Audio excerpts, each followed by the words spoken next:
Sometimes it seems that humans have grown too accustomed to seeing themselves as the center.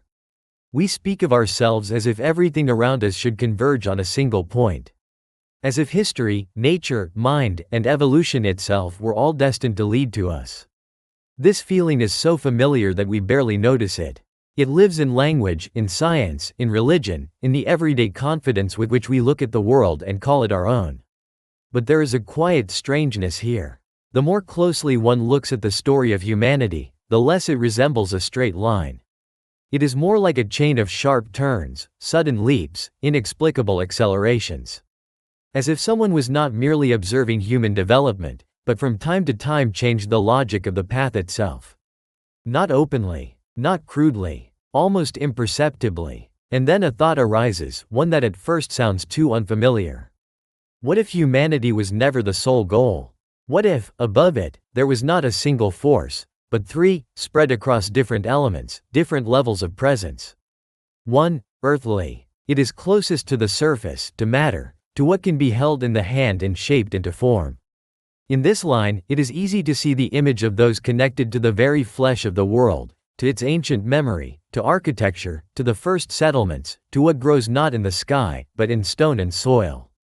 This is a force that knows the earth not as a backdrop, but as an instrument. Another, celestial. It comes from above, not only in the literal sense, but as a perspective that always seems higher than the human one. This is the line of observation, knowledge, intervention at a distance. In it, there is a sense of cold altitude, where events on the surface are seen differently than from within. Not necessarily as mercy, sometimes as calculation, sometimes as a project viewed from orbit, not from within life. And there is a third, deep. It does not seek to be seen. It does not need the sky, for it has the depths. It descends to where light loses its strength, where the noise of the surface is almost unheard, where one can remain near yet be inaccessible. This is not simply a place. It is a way of being. And for this reason, depth in such reflection seems not an accident, but the perfect refuge for one who wants to see, but not be seen. If you bring these three lines together, what emerges is not a myth in the usual sense, but a scheme. Very quiet, almost geometric. Humanity finds itself at the center not as a crown, but as a point of intersection.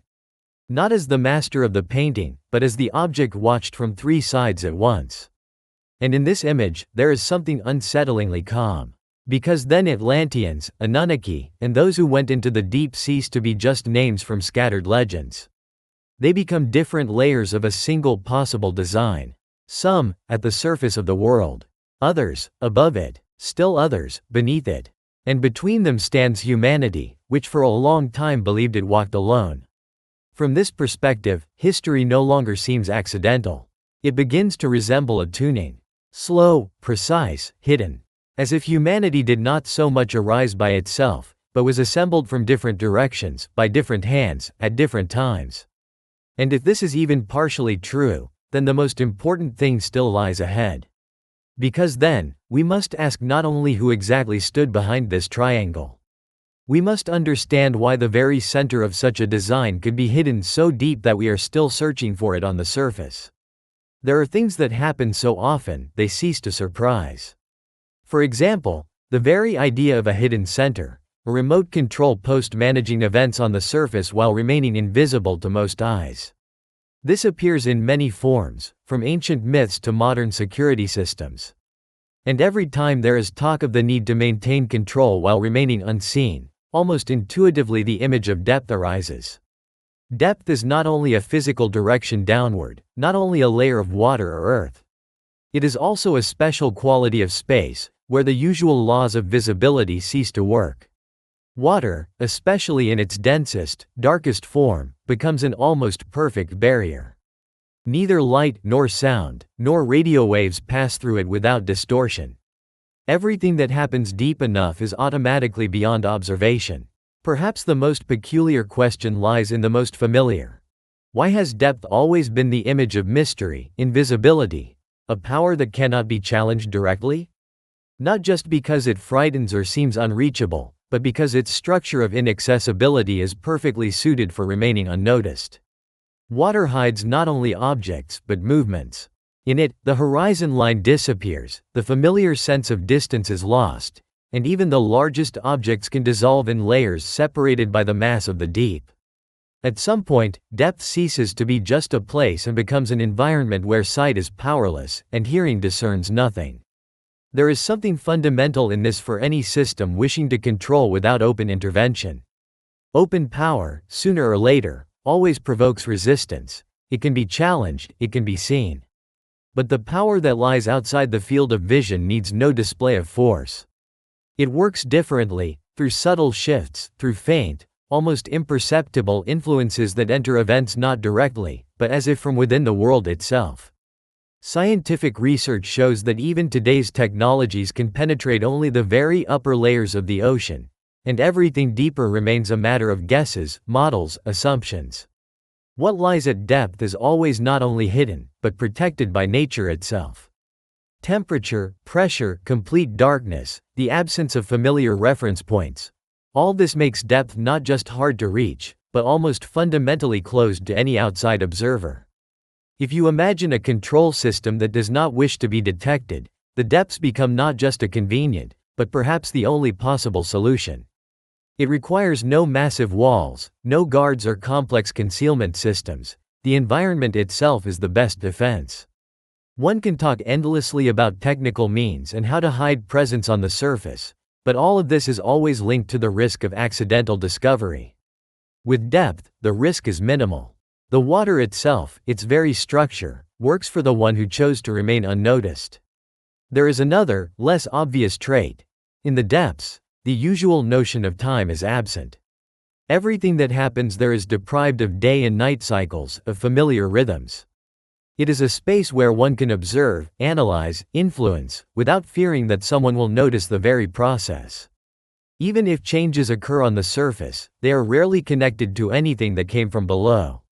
The influence of the depths is almost always perceived as coincidence, as a feature of the environment, as something that simply is, and this is used by all who know how to wait. Perhaps for this reason, in all cultures, depth was a place not only of fears, but of mysteries, initiations, passages to new knowledge. Water always separated the known from the unknown, the familiar from the impossible. And if someone wished to act from invisibility, to remain invulnerable to a direct gaze, the depths became the perfect refuge. Modern science is only beginning to realize the scale of this invisibility. Even the most advanced instruments, the deepest submersibles, are able to record only occasional flashes of life, rare signals that barely affect the overall picture. Everything else is lost in noise, in darkness, in endless layers where any trace quickly disappears. One could say that depth is not just a place, but a principle. The principle of non-intervention, the principle of concealment, the principle of impossible feedback for those who are not ready or able to see through the mass. This is not only a technical problem, but a philosophical one. Everything that is hidden possesses far greater potential for control than what is displayed to the world. When we think of the possibility of hidden observation, of influence without direct contact, depth becomes not an exotic decoration, but an almost obligatory element of any system aspiring to long-term control. In it, one can wait for centuries without fear of discovery. One can launch processes that will be perceived as accident, as part of nature, as something that will never arouse suspicion. And if you imagine that someone or something truly chose the depths as a command center, this decision appears not only logical, but almost inevitable. Everything that wishes to remain unseen and to influence from the shadows, sooner or later, ends up where no gaze can reach, where no signal can penetrate. But if the depths could be a place of control, then we must understand who exactly could have chosen such a mode of presence. There are things that happen so often that we stop noticing their inner strangeness. We live among forms, trees, buildings, cities, the very outlines of continents. Everything that surrounds us on the surface seems obvious, something that must be just so. But if you imagine any human history as an unfolding project, it becomes clear. The surface is not just a place for life, but a space for embodying intended structures. Perhaps the strangest question hides in the most familiar. Why does everything created by human hands so insistently strive to settle, to grow, to become visible and enduring? Where does this urge for form, for building, for leaving a material trace come from? The legend of Atlantis, if we see it outside of its usual mythology and catastrophic imagery, may not be so much a tale of ruin as a hint at the earthly line of a grand design. Atlanteans, not as inhabitants of a vanished land, but as the embodiment of the very idea of form, structure, and stability. In ancient traditions that have reached us only in fragments, Atlantis is often described not just as a marvel of architecture, but as a concentration of order and harmony. Where other cultures saw chaos of the elements or the play of gods, among the Atlanteans, everything was subject to an inner law. Circles, canals, colonnades, cities built according to strict patterns. Even the legend of Atlantis's flooding is a story of how order can be destroyed, but not of how that order was an illusion. We rarely notice that the entire terrestrial history of humanity is filled with the same striving. Earth is the element where any project becomes tangible. Here, one can build, change the landscape, leave traces, create monuments, draw maps, set boundaries. Everything conceived somewhere above or below must sooner or later take shape here. The Atlanteans, as a possible earthly branch of the grand project, may not have been the chief architects of the plan, but they were responsible for turning the idea into matter, for giving form to the image, for turning calculation into a city. If we view history not as a chain of accidents, but as a long labor of embodiment, the role of the terrestrial force becomes special.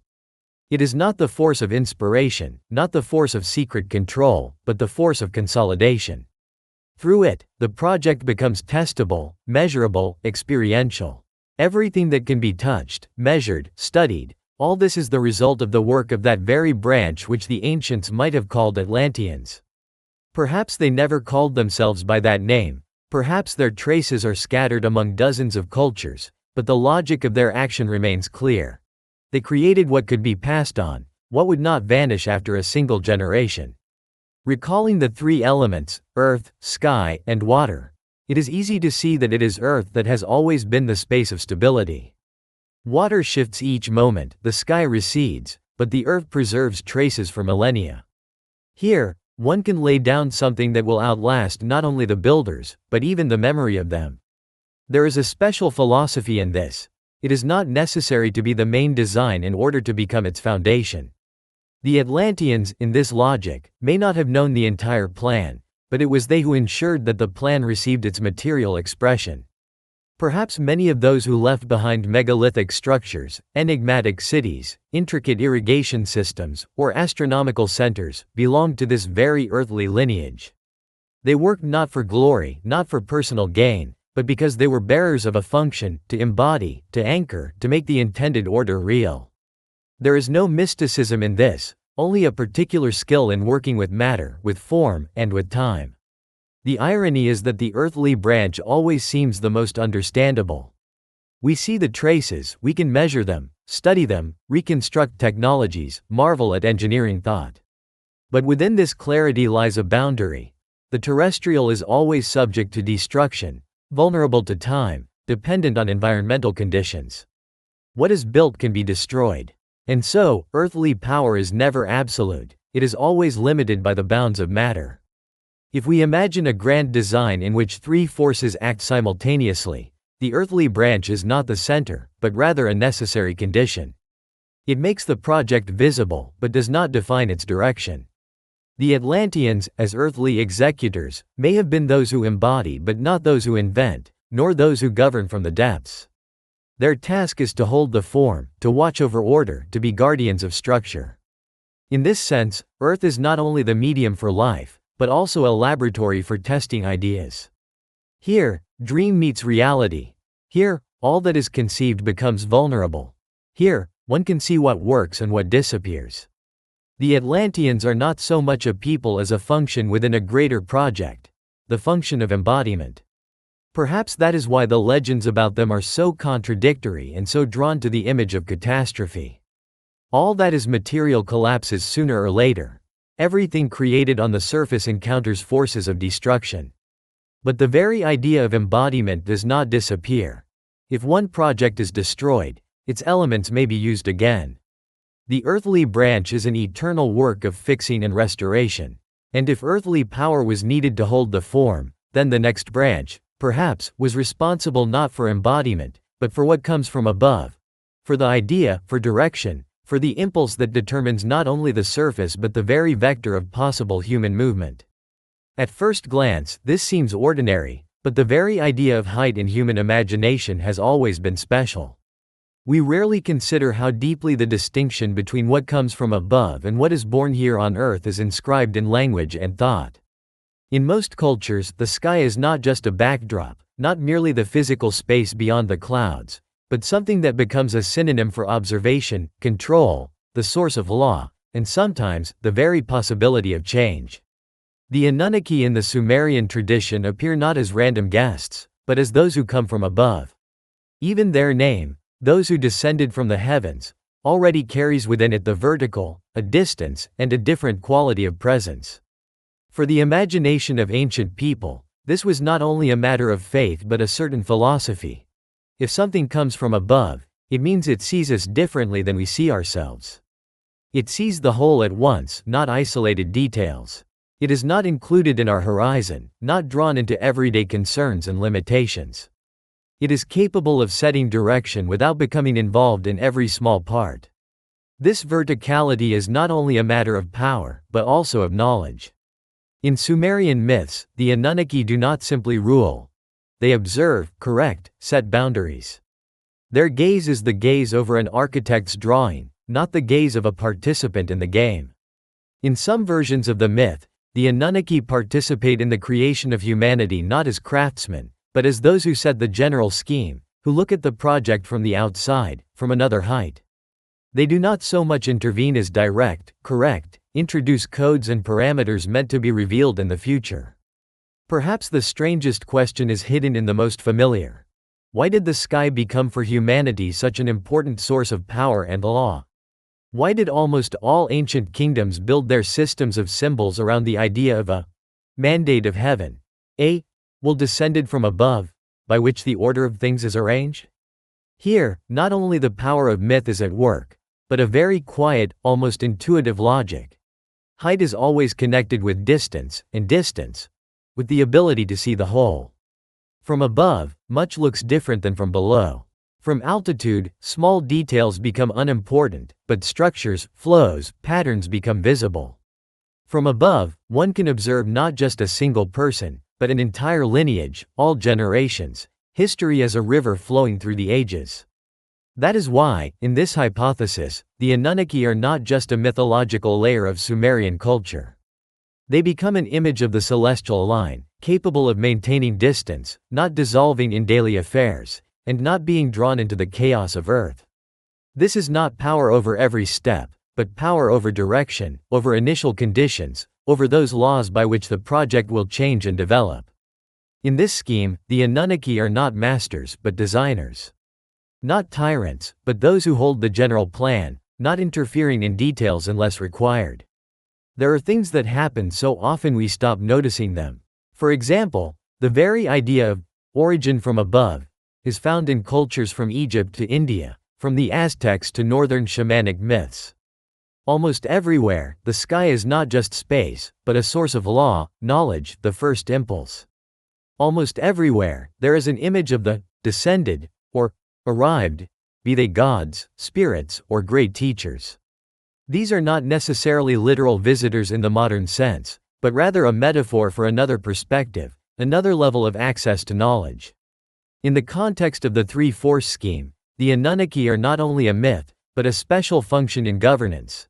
The ability to see the project of humanity as a whole, to set its boundaries, to correct its path while remaining outside direct contact. In this sense, the Anunnaki need not be physically present on Earth. Their power is the power of distance and abstraction, the power of one who can observe the experiment from the outside, without losing the integrity of the design.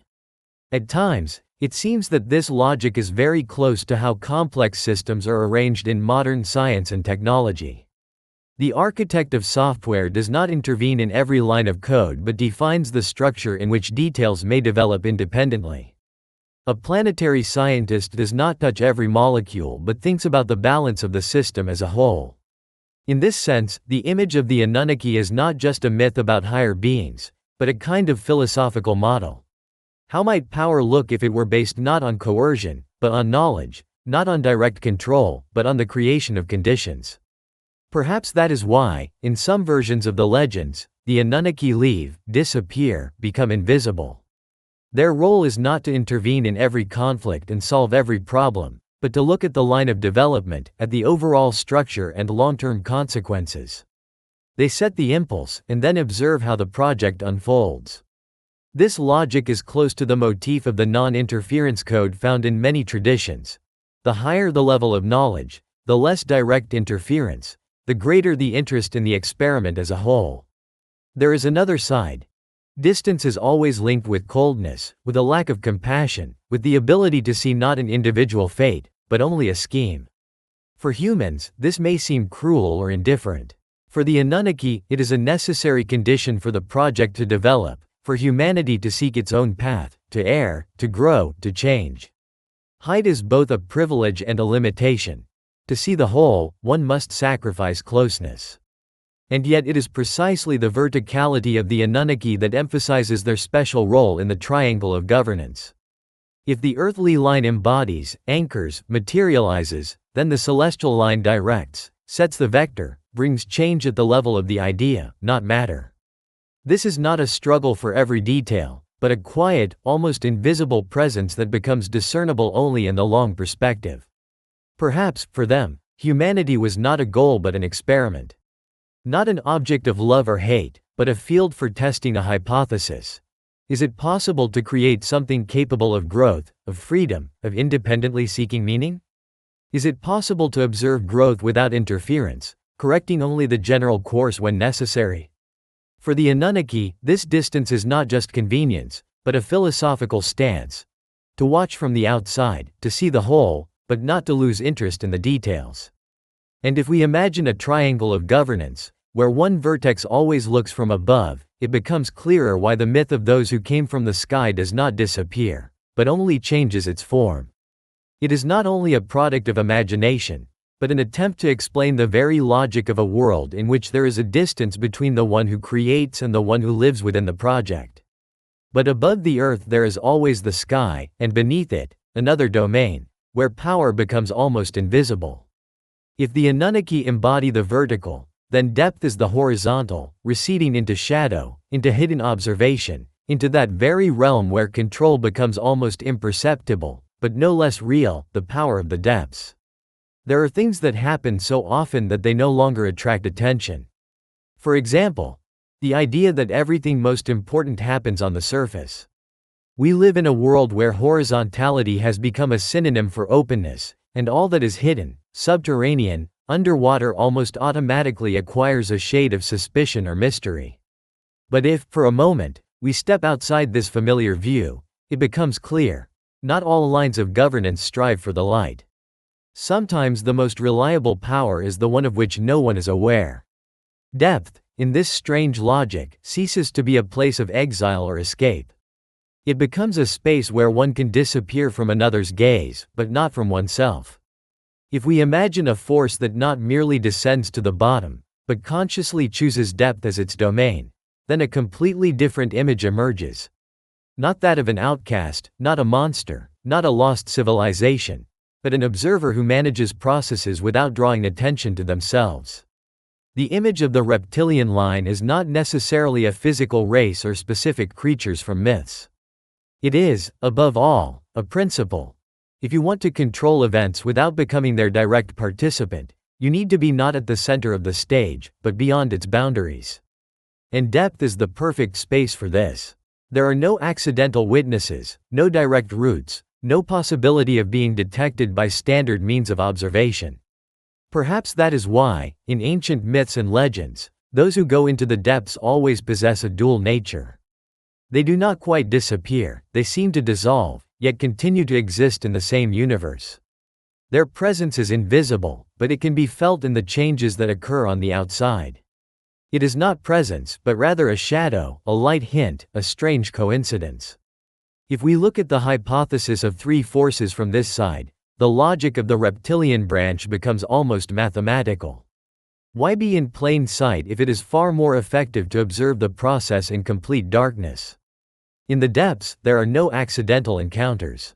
Every contact there is the result of choice, not chance. This environment requires a different architecture of thinking. Not direct, not aggressive, not public, but hidden, slow, almost infinitely patient. Perhaps this is where the strength of the line of depth lies. Its power is not in direct intervention, but in creating conditions under which the desired result arises by itself. This is not aggression, not seizure, not demonstration. It is silence, in which the script is born.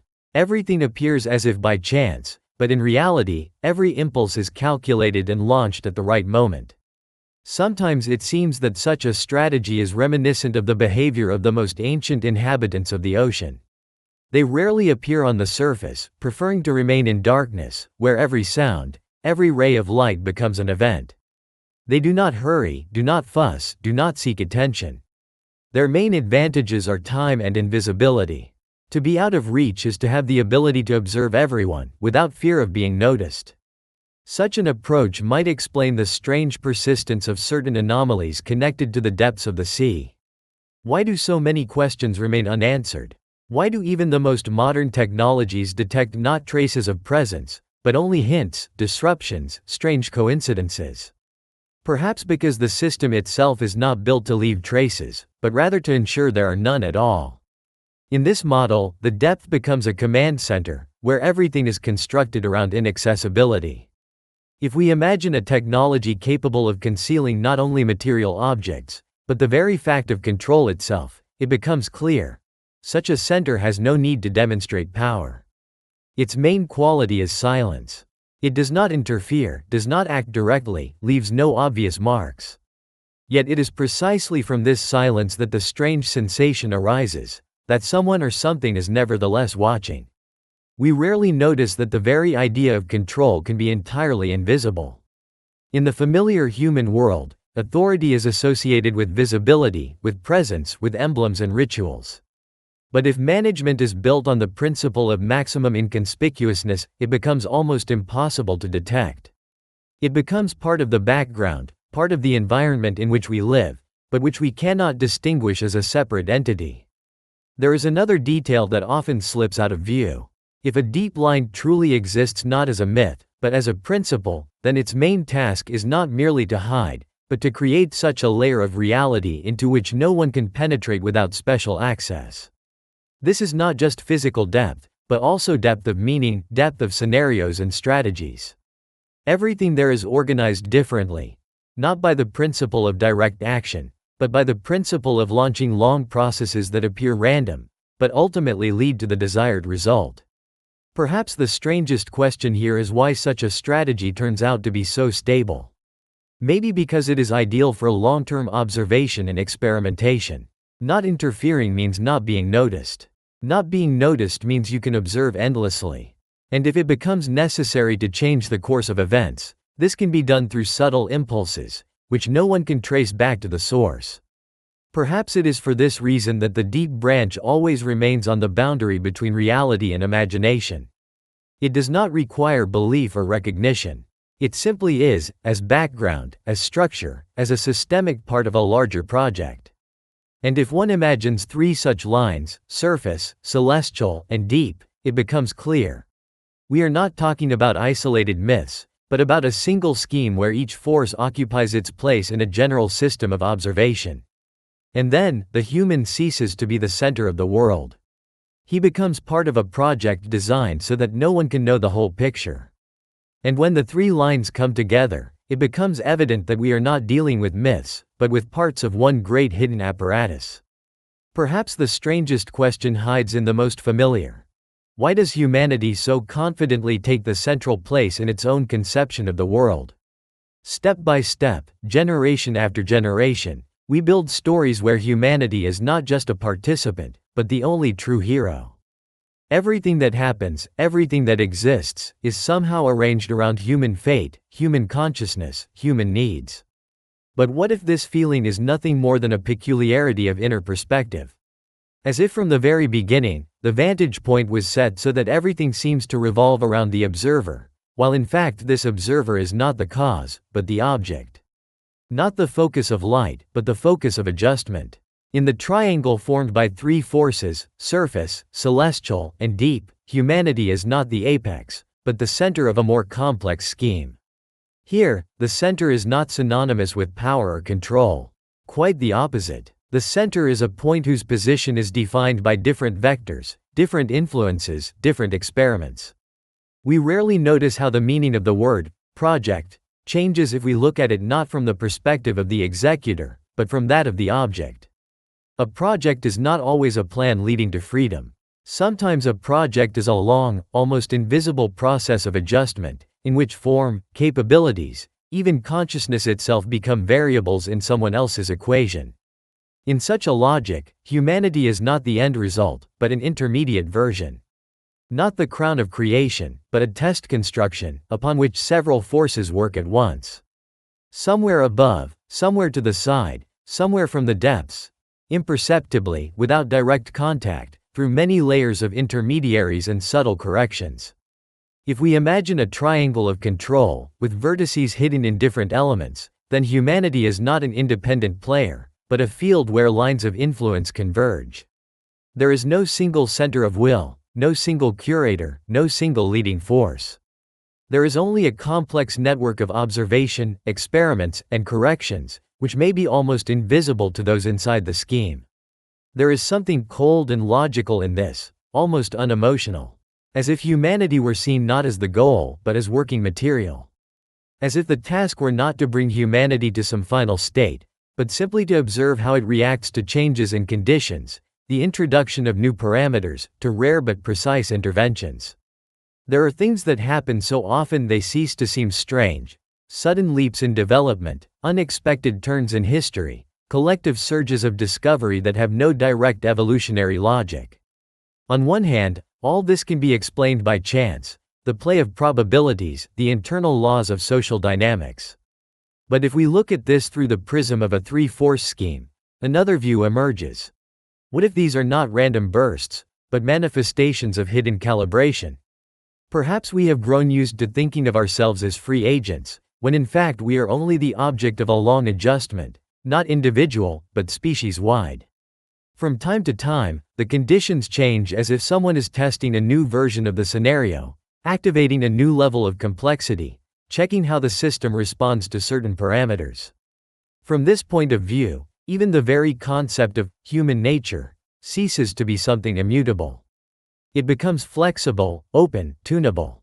Something changes in the structure of the brain, something in social behavior, something in the methods of transmitting knowledge, and all this seems to be part of a vast, barely perceptible program. Not necessarily evil, and not necessarily good. Simply a program in which humanity is not the goal, but an instrument, not the master, but the object of experiment. At first glance, this may seem almost offensive to human dignity.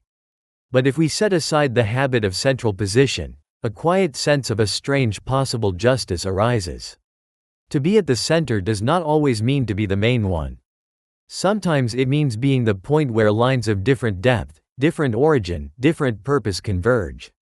Perhaps that is why the history of humanity is so difficult to explain simply. It does not fit into a single straight line, does not obey a single logic, does not move from simple to complex or vice versa. There is always room for the unexpected, for a sharp turn, for a leap that cannot be calculated in advance. But if we look at it as an object of adjustment, this chaos is no longer surprising. It becomes part of a hidden process. A process in which variables change not by the will of the object itself, but by the command of those who are outside its field of view. This perspective does not negate the value of human life, nor does it make it meaningless. It simply shifts the focus, from a sense of one's own chosenness to the realization of one's inclusion in a vast scheme, where much is decided outside the field of our perception. Where we are not so much the authors, as the participants in an experiment, a part of a long chain of adjustments that take place in the shadows, beyond direct observation. And perhaps, the most important question that arises.